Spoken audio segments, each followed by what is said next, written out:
Hello and welcome back to a new episode of Grand Tactician, the Civil War, where we are playing the Confederate career mode. Last episode we took command of an entire division and pushed back a Federal division southeast of Richmond. And in this episode I want to continue our offensive on the peninsula to hopefully drive the Federals out. We are constantly receiving bad news from the north, but there's nothing we can do to help. So let's focus on this front where we can actually do something useful and where our survival chance is a lot bigger. To the north we can see that the army of the Potomac is still in combat with the enemy. They have lost over 1,100 soldiers, meaning that this army is going to be a mere shadow of itself after this fight is over. We have also the army of the Shenandoah at Madison and Porterfield's division at Charlottesville. But the 2nd Division is also in the area and we have a lot more Union forces over here at Manassas Junction and in Washington itself, and it looks like at Port Tobacco. More Union forces from the 1st Division are gathering. They might start a naval invasion, they might want to get back to Fort Aquia Landing that we had recaptured in the last episode. Or they might disembark to help their friends down here on the peninsula. This is where we are currently fighting. In a few hours we are going to see that the Department of Virginia is going to withdraw, and after that I want to take over Fort Fitzhugh. And after that I hope that we can push back the enemy all the way to this fort down here. But this is going to be a hard fight as the enemy has over 2,800 troops present there. So let's find out what we can achieve and if our plans are going to be successful. We can see that the Department of Virginia is withdrawing, but they are unfortunately withdrawing to the north. I do not know why and I do not know where they are going. But these are some bad news for us as they are marching close to Richmond. But I still want to stick with the plan and attack the next fort. We have been informed that there was a disaster at Front Royal. The army of the Potomac is fleeing in a panic and this was about to be expected. Let's hope that these Virginians are going to flee further to the north while we take over this fort. The enemy garrison has only 57 soldiers. And they are already panicked. So let's order a charge on the enemy positions. And then we are going to hunt the Department of Virginia if necessary. We can see that the army of the peninsula is going to greet them. Or not, they are simply passing by. Interesting. And it looks like they might want to retreat all the way to Norfolk and then disembark on a ship. There they would have to fight the Norfolk garrison and maybe even Hugger's division that is still disembarking on their ships and is blocked.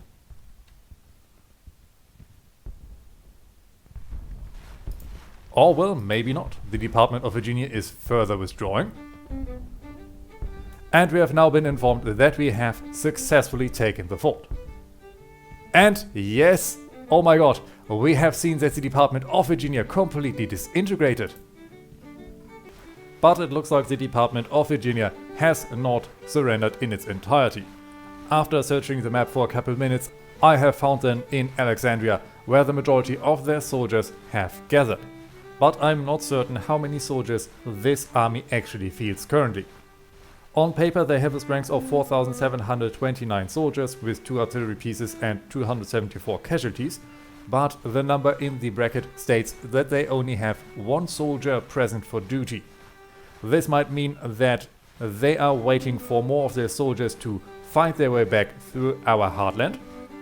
But this of course could also mean that the army is soon going to be back at full strength. We can see that our own soldiers in the meantime are unhappy. I do not know why. We have plenty of provisions and forage, and we also have a lot of ammunition and just won a major battle. And now that we have a higher command, it is necessary that we once more pick our staff corps. I want that Major William R. Scurry is going to be our quartermaster. Our subsistence is going to be Major Andrew J. Grigsby. And our ordnance is going to be Major Alfred A. Russell. And if you give $250 to our trusted sergeant, he is going to get a few more rounds of ammunition to give some extra drills to our soldiers. This is going to increase our marksmanship and is definitely going to help us in the long run. And in the meantime, our soldiers are going to push forward just a little while so that we can recover in Yorktown. Once there, we are going to push down and hopefully take Fort Monroe Garrison. This is going to be a hard-fought battle that we can unfortunately not influence. And if we took a further look into the north, we can see that Lee's division is going to get in contact with the 2nd Division. And over here, the 5th Division and another Union division is completely tearing through our lines. Porterfield's division is rushing in, but there's nothing that they can do, and it looks like they're getting closer and closer to Richmond. And therefore we are once more notified of a disaster at Madison. The army of Shenandoah is fleeing in a panic, and therefore we need to hurry if we want to win our Peninsula campaign. The men are hungry. I do not know why. We still have some food lying around. And we have now been informed of a disaster at Staunton. Lee's division is fleeing. Let's hope that we can at least win some battle honors for us before this war ends. The Confederacy has extended their contracts for 3 years, allowing us to prepare for a long war and also to form a couple new regiments. Soldiers that we desperately need, but it looks like the Union forces are now finally getting prepared to attack our capital. They're inching ever closer, and still we do not have any defenses around the city.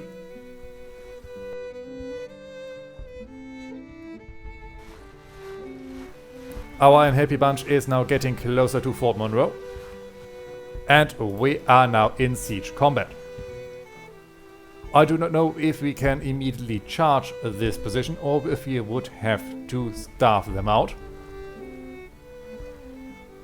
We can see that they have some artillery batteries and a few soldiers from New York and some Massachusetts militia. For now, I want to siege them before we attack.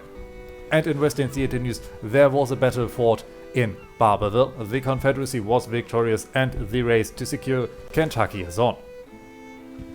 And only minor casualties have been reported.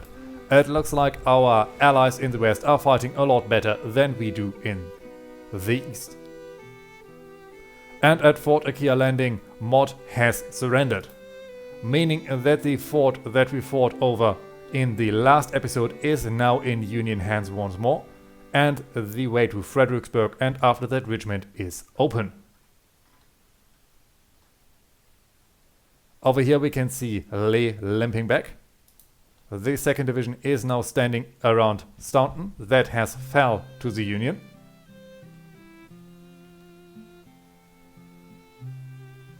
And we can see that the Department of Virginia is still standing around in Washington. It looks like this army is actually out of the fight for good, or at least for a long while.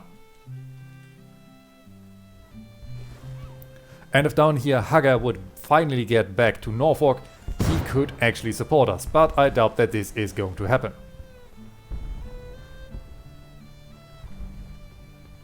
Our siege is looking good. We have a 53% chance of winning.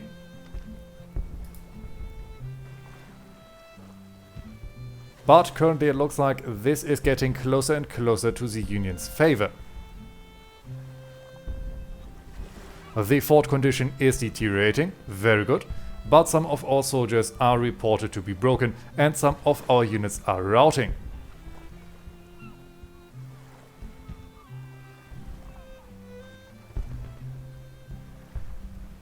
The fort still has 11 guns at their disposal.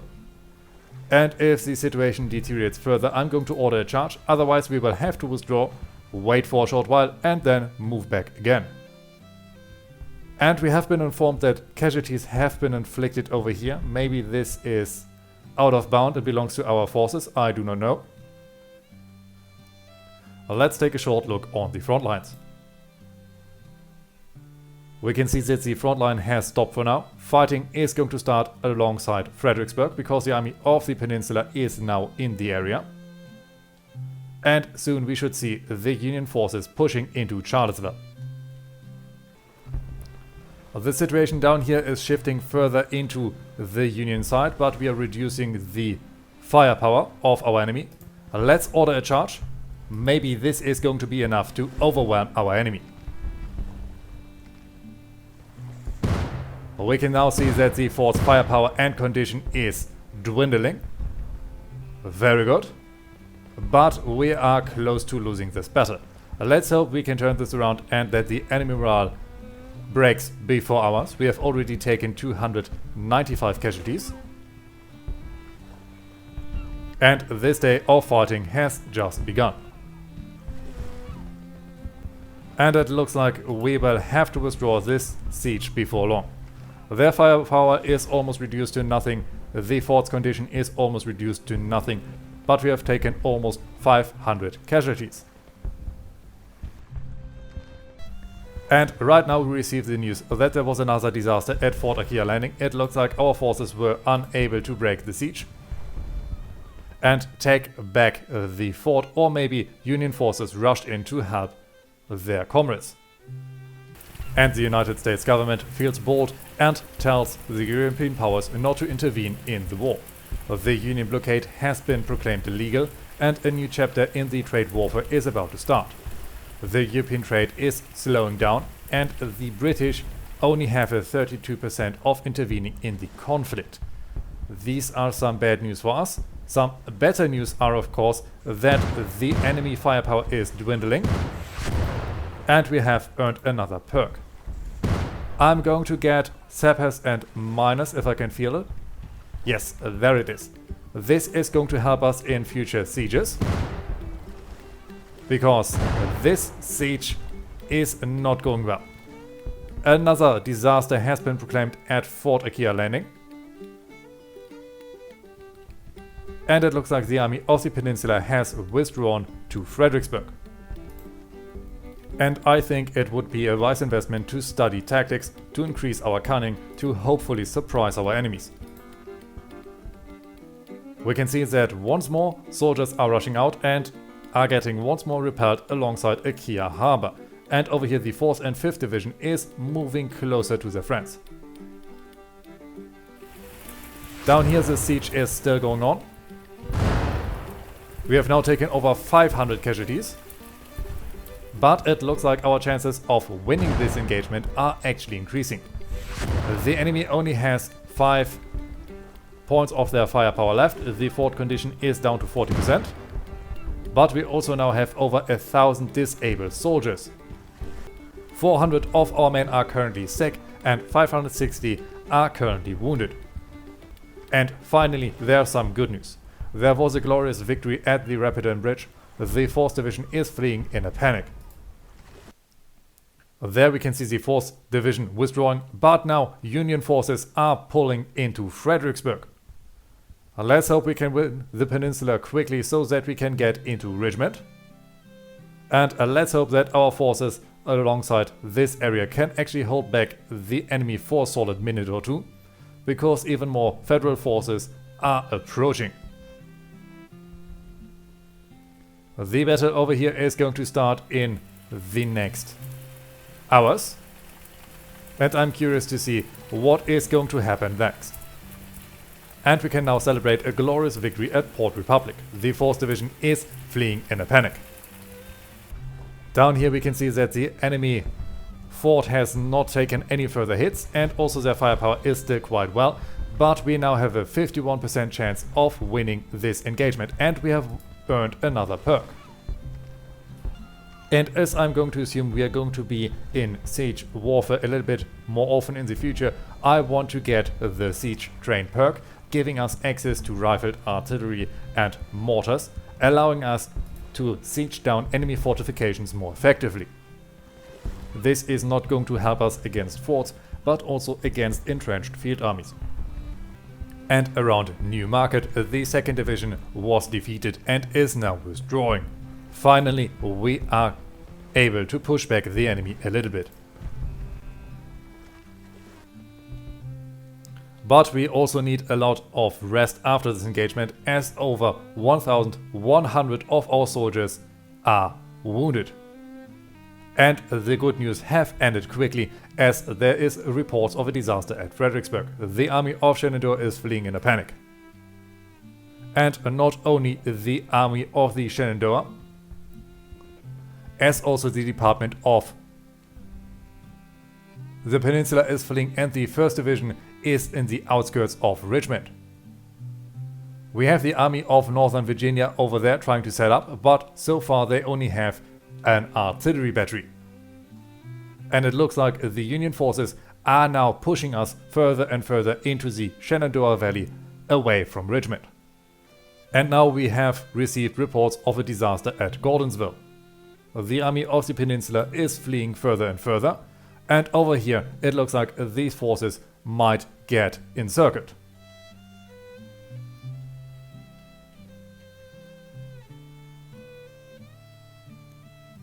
But it looks like Fort Monroe is about to fall into our hands. 85% chance of victory.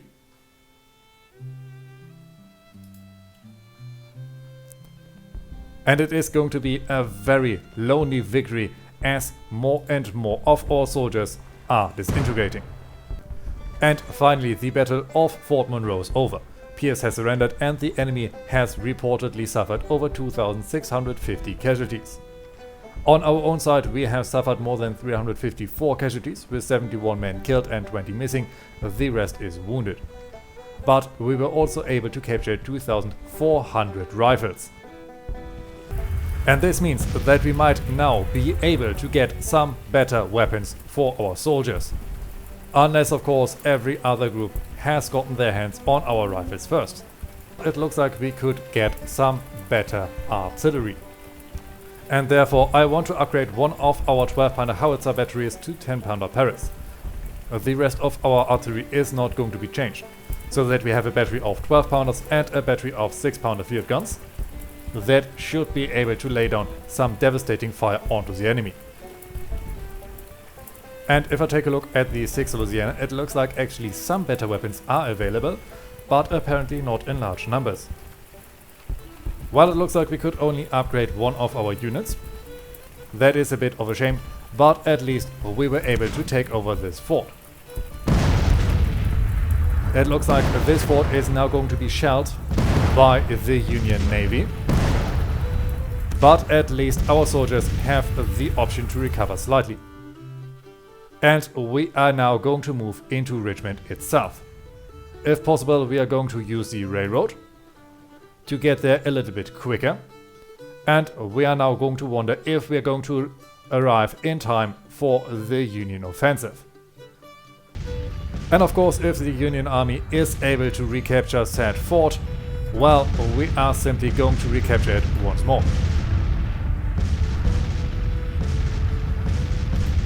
But maybe this is what it needs to break this blockade. It looks like the fort was already able to disable one of the ships. And the Pony Express has closed. The transcontinental mail service is over, as Telegraph replaces riders. A massive financial failure to all of its backers, and only 35,000 letters have been delivered.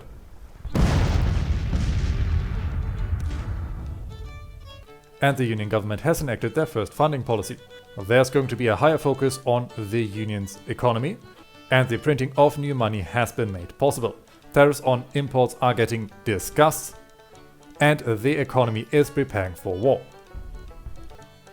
And at Port Republic, Porterfield's division is fleeing in a panic.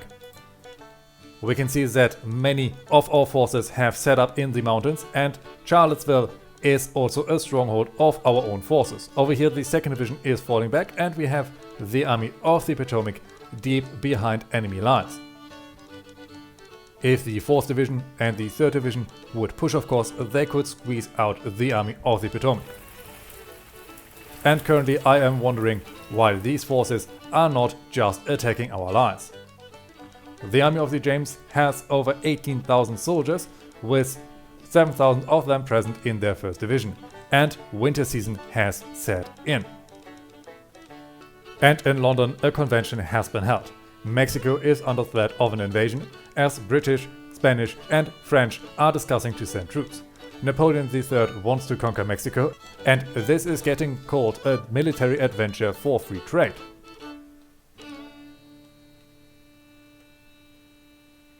Our forces have arrived in Richmond, and we're going to have a look if we can send some of our boys home to recover.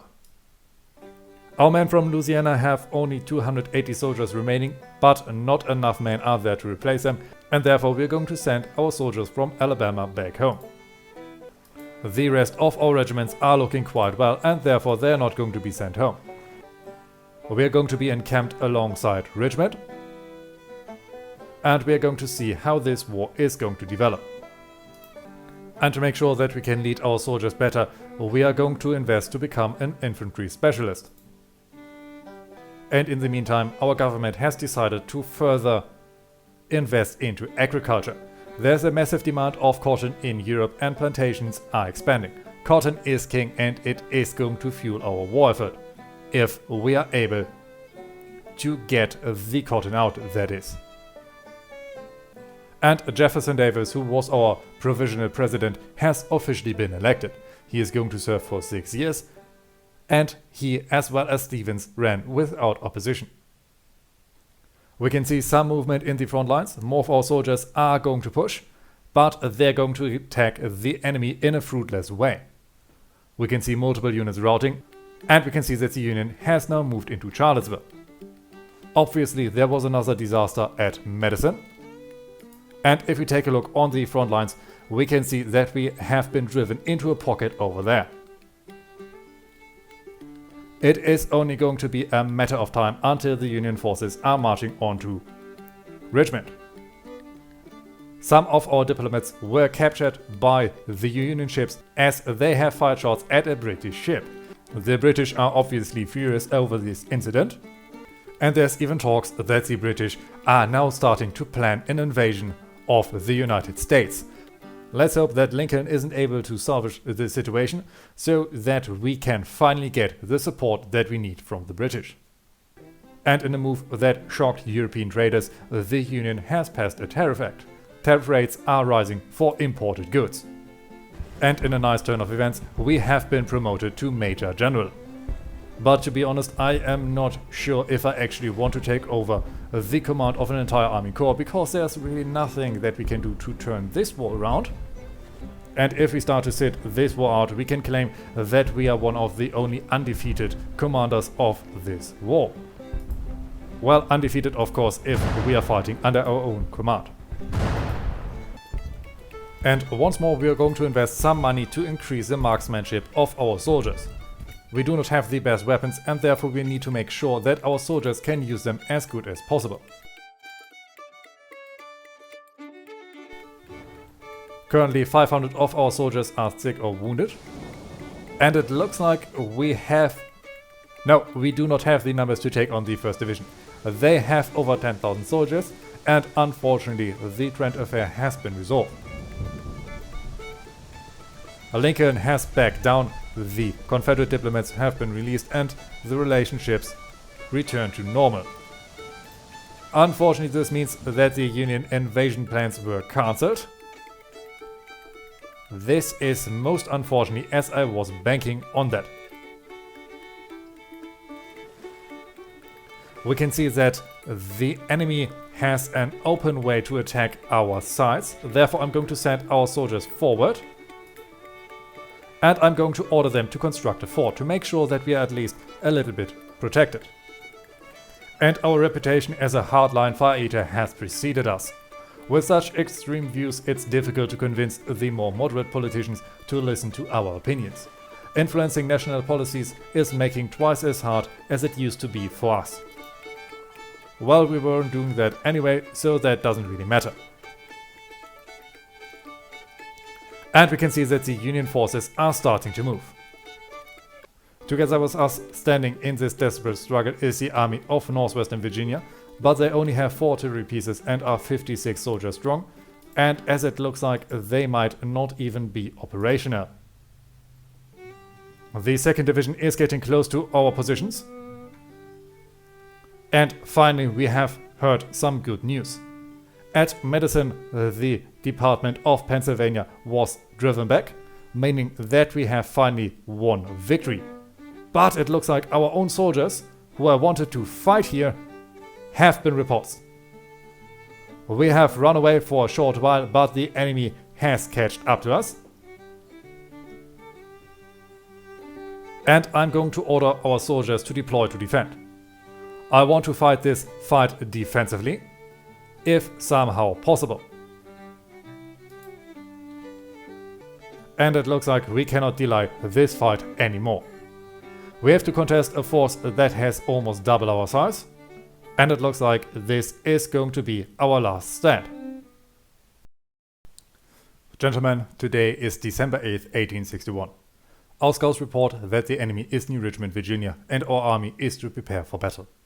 We are facing the 2nd Division under command of Andrew Porter with some strength of 5,000 soldiers and 11 guns. The enemy army is battle experienced and the morale is reported to be confident. Reports indicate their supply situation is outstanding, and the supply state of our army is outstanding as well. I was hoping on a defensive battle where we could let the Union forces run into our own lines, but unfortunately this is not possible. It looks like our soldiers are going to meet at the Shady Grove Church, and we're getting some support by the Army of Northwestern Virginia. More accurate, it is going to be a Leadbetter's Brigade that only has the 2nd Texas Battery on the field. They are not going to be any help in this fight whatsoever, and we unfortunately have to cross over this cold, uninviting marshland. Ideally, I want to arrive at Shady Groves before the enemy, and maybe we can then fortify this position around here. But if that is not possible, I want to set up over here in this direction. Our soldiers are ordered forward, and we can see the Union columns advancing on our positions. They're rushing in, eager to fight. They sense an easy victory, and it looks like they might arrive on our position before we are. In the meantime, our own soldiers are also pushing forward. We are rushing over this bridge, and unfortunately this day has now ended. But of course there's not going to be any rest for the wicked. During the night we moved our forces closer to our objective, and now we can see that the Union forces also have advanced during the night. Let's get our soldiers forward. I want to secure this open field, so that hopefully the Union forces have to advance over this small hill when they want to fight us. I do not think that we can get to Shady Grove before the enemy. We can see that Union cavalry is now at the Shady Grove Church, and the first parts of our brigades are now entering their positions. Once everyone is in position, we are going to move forward.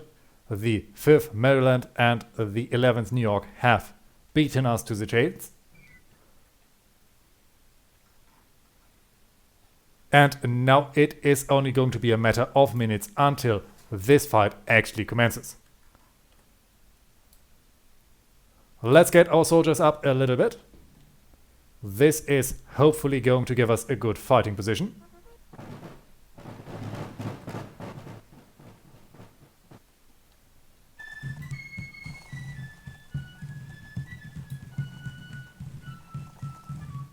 And we're going to get our soldiers even forward.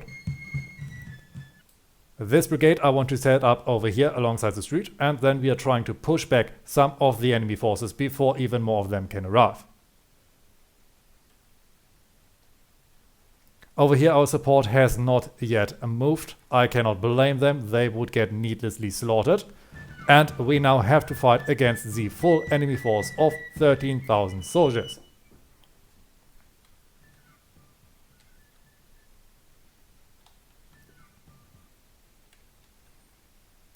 I know full well that our attack is going to be in vain, that there is no way that we can turn this war around. Still, we owe one last attack for the cause. Our artillery is setting up. They should have the option to shell the enemy.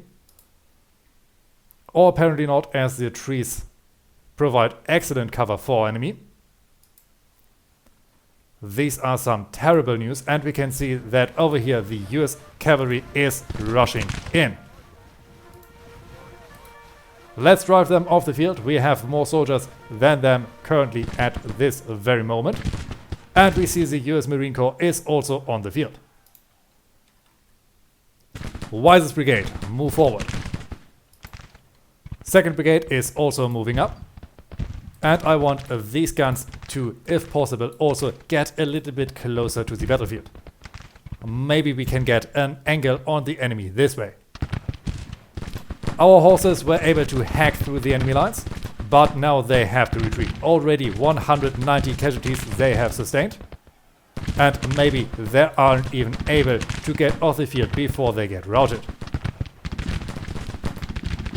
Our flank is moving up to the 1st Vermont Cavalry. They are going to hit them as hard as somehow possible. And we can see that more Union forces are rushing in. Our center is almost in position and we are immediately going to order them forward. The 20th Georgia is going to attack the 25th Pennsylvania. And these men are also going to push up. Our guns still do not have any option to support our soldiers. Maybe they can fight from here, maybe not. Let's order them to set up. And it looks like if we could get the 6-pounders over this way, we should be able to drive back the enemy. Our cavalry was unable to get out of the fight. They are now getting flanked by the 25th. They need to focus on them as we are now still trying to fight off the US Marines over here. Allegedly, we are looking at a minor victory. I do not know how this is supposed to come together. And the 1st Florida wants to fight on short range.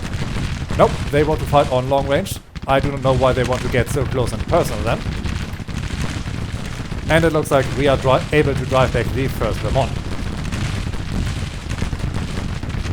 These guns are still not able to fight. Let's get them closer. Over here, these guns also need to move over.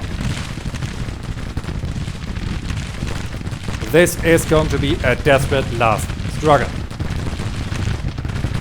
The US Marines are fighting with the flank of the 11th South Carolina. Let's order the 19th Georgia forward. Maybe they can charge the enemy out. Over here we are able to drive back the 9th New York State Militia. 1st New Hampshire is on the field. And there we can see the charge of the 19th Georgia. We are fighting against the Marines. And it looks like we might even be able to drive them back. But this might come too late for the 11th South Carolina. Let's get Lee over there. Our guns are arriving, and it looks like they might actually be able to open fire on this flank. And yes, we were able to drive back the Marines. But the 11th South Carolina just broke. Let's push forward on the enemy flank. And over here we are still contesting the enemy. We have the 6th Kentucky fighting, with the 1st Vermont falling back, but the 6th Maryland battery is setting up. Our own artillery is also starting to set up, and it looks like we should actually be able to hit them from here. These guns are unfortunately unable to hit. Let's get them closer to the field. And over here some of our guns are actually hitting the enemy mainline. 19th Georgia is withdrawing. 20th Georgia is still fighting with the 25th Pennsylvania. We are looking at a minor victory, allegedly, still. 26th Pennsylvania is about to be driven back, but over here the 6th Louisiana crumble. 5th Alabama is fighting. 6th Kentucky is on the field, but we are slowly getting slaughtered. Our guns are fighting. Very good. These guns are getting closer and closer. Hopefully they're able to shoot from there. And we have already suffered over 1,000 casualties, while the enemy only suffered 682.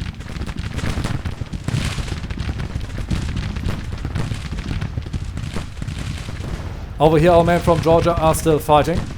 It looks like the 25th is out of range. Let's wheel them around and focus on these soldiers. 50th Virginia is wavering. And I want the 10th to charge the 3rd District of Columbia Battery. Maybe we are able to silence some of their artillery pieces. Over here, 6th Louisiana is trying to gather their forces. They only have roughly 200 men remaining. 10th South Carolina and 19th Georgia are completely disorganized. 20th Georgia is getting flanked by artillery fire. 50th Virginia is opening up. And we were able to drive back those guns. Now, the 10th. Can you also charge the 4th District of Columbia Battery? 20th Georgia was now routed and the enemy is sending more soldiers over. The 5th Maryland is attacking.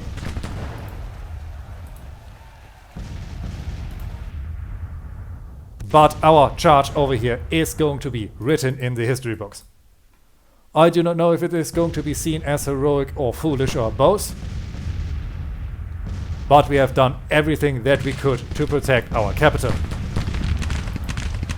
We have now destroyed more of the enemy artillery. We are fighting with the 5th Virginia, with the 5th Maryland, 10th South Carolina. You are going to charge further and further. We are going to send more soldiers in. This is going to be our last action for this battle. One last desperate attack. We have routed the 5th Maryland. Over here we have routed artillery. But now the 50th Virginia broke. 1st Florida is in close contact. Now closest distance. And also the 10th South Carolina has broken. It looks like we are able to inflict heavy casualties. The 6th Kentucky is trying to disengage. Come on, man. Keep it close and personal. Very good, very good. They are wavering. We are taking more and more casualties. But it is only a matter of time until they fall back.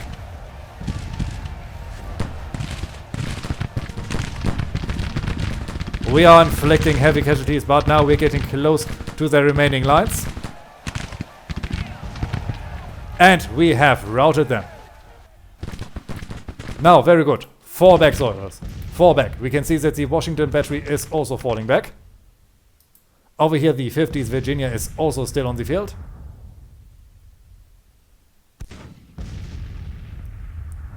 And I am ordering a retreat. We have done whatever we could to drive back the enemy, but there's absolutely no point into continuing this fight. After this fight, we have lost 2 of our artillery pieces and in total 1900 of our soldiers. The enemy has lost 12 of their guns and 917 of their men. And there it is. We have been defeated at Richmond and our division is retreating. Colonel Dose loses face and Lieutenant Colonel Smith also loses face. In this fight, the enemy has suffered 917 casualties with 106 men killed and 163 captured. On our side, however, we have suffered over 1900 casualties with 238 killed and 853 men missing. Our POW camps are now overcrowded, but I'm sure they're going to be emptied out pretty quickly. I want our men to, if possible, retreat to Petersburg. And we are now suffering from heavy attrition, and our soldiers are very unhappy. We can see that Richmond is now under siege by the enemy. Come on, boys, get out of there. Why are you getting so close to the enemy? We are now trying our very best to get out of the fighting area. And if possible, we are going to use the last railroads that we can find anywhere. Further to the north, the entire Confederate armies are trapped. And over here we can see that the Army of the Potomac is trying to set up again. But it looks like they have been completely wiped out before. and it is going to take a long time until their soldiers are ready to serve again. Our boys are falling back and Richmond is going to fall into Union hands before the end of the year. Richmond has fallen and the Confederate capital has been taken. The president flees and the Southerners are in shock. The Union forces are pressing on, and we're going to throw one last party to celebrate our fallen friends and heroes. Richmond is unable to be recaptured, and the Union passes the Confiscation Act. The Confederate property is no longer respected, and contraband slaves do not have to be returned to their owners. The support for our cause is therefore strengthened in the South, but there's actually nothing left to fight with. We can see that Garrett's division is trying to break out, but they have absolutely no option to recapture Richmond. We can see that he tries to get into contact, and our own soldiers are starting to heal up. But it looks like he didn't want to recapture our capital, he just wanted to get the hell out of there.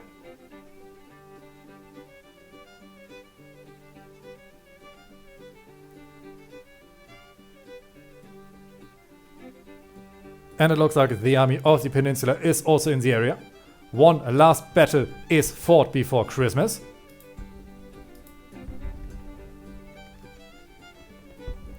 And the Union has introduced the Medal of Honor.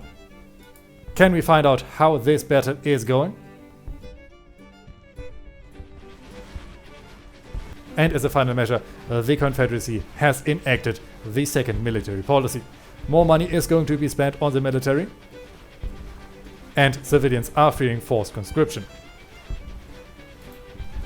And in the last desperate struggle for Richmond, 21 Union soldiers are fighting against 8,800 Confederate infantrymen.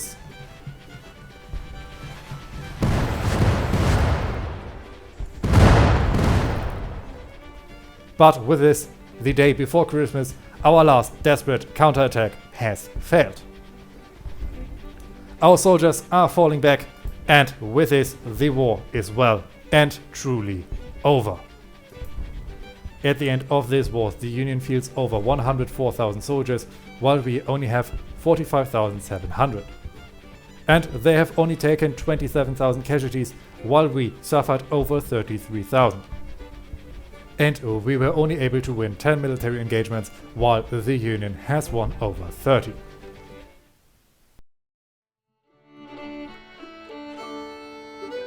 That this nation, under God, shall have a new birth of freedom, and that government of the people, by the people, for the people, shall not perish from the earth.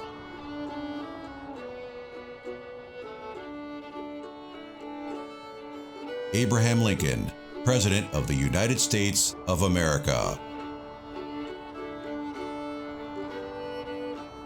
Epilogue. A new birth of freedom.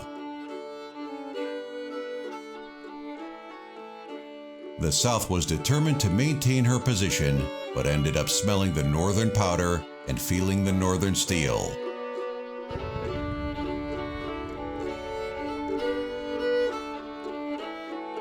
As Union troops march on triumphantly, the rebel armies lay down their weapons and surrender without conditions.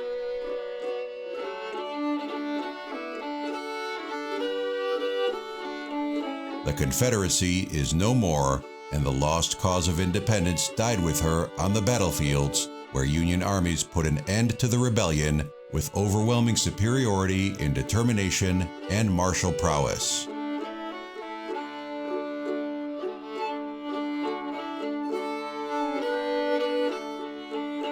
And, as President Davis declared when the sword was drawn, the time for compromise truly had passed. Entering southern cities and heartlands, the Union armies bring with them no compassion.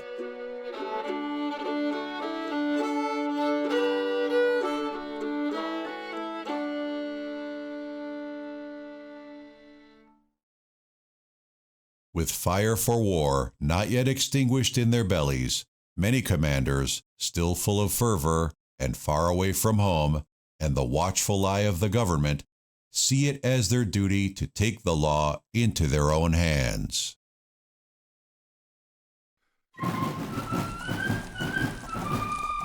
Under the rule of the victorious, remaining rebellious spirits are quelled forcibly. The evil of slavery is abolished for good, bringing all Americans freedom, overlooked by the blue-clad troops with rifle in hand. Loud opposition of the new order is removed along with the ringleaders of the rebellion. While prisons are being filled, overreaction cannot be avoided. With every slain citizen unwilling to give up opposition, the malice felt toward one another grows between the men of North and South. A new birth of freedom, so violently given, does not come without travail. It would not take years, but generations, for these nations' wounds to heal. Moreover, even then, no one knows whether the scars would simply hide deeper symptoms, waiting to infect American unity once again. Well, unfortunately, our campaign ended a lot quicker than expected. I am not a history buff, but I think it is safe to assume that the Confederate forces would have surrendered latest after Richmond fell in 1861, especially after the losses that we took, and considering the fact that the majority of our armies have been basically encircled. But there's also an interesting question to be asked here. The war has ended so quickly that the main focus of the war has not shifted in the North. The South was primarily fighting to keep up the institution of slavery. This was one of their main reasons why they seceded from the Union. But the war goal for the Union at the beginning of this war was not to abolish slavery, but to bring the Union back together. Later, of course, this war goal shifted and the abolishment of slavery was included as well. So far, this has not happened in the fictitious timeline of our campaign, so the question could be asked if slavery would be abolished to make sure that the South gets economically crippled after the conflict and to make sure that they're not going to rise up again, or slavery would still be around to find a compromise with the wealthy Southern elite that you would need to make sure that the South keeps quiet. So in my headcanon, it is very well possible that our Major General Jonathan Lee is going to return to his farm where he is still going to live a life of luxury and where he is going to be celebrated as one of the heroes of the War of 1861. But it is also possible that he would be disgraced and that he would have trouble justifying his treasonous act to his kids and grandchildren. But please feel free to let me know what you think about this alternate ending of history. I have to say that this campaign was very interesting, but unfortunately, now that the readiness system was turned off, we were constantly thrown into battle and had no option to recover. I think in this case the readiness system actually helps to make sure that the game is slowed down a little and that you can actually outmaneuver and outpace your enemy. But of course, the sometimes questionable AI choices do not help either. But still, I had a lot of fun. I really like this game and I would encourage you to check it out for yourself as well. But this is it for this playthrough. We are soon going to meet again with a new game, and until then, I wish you all a great time.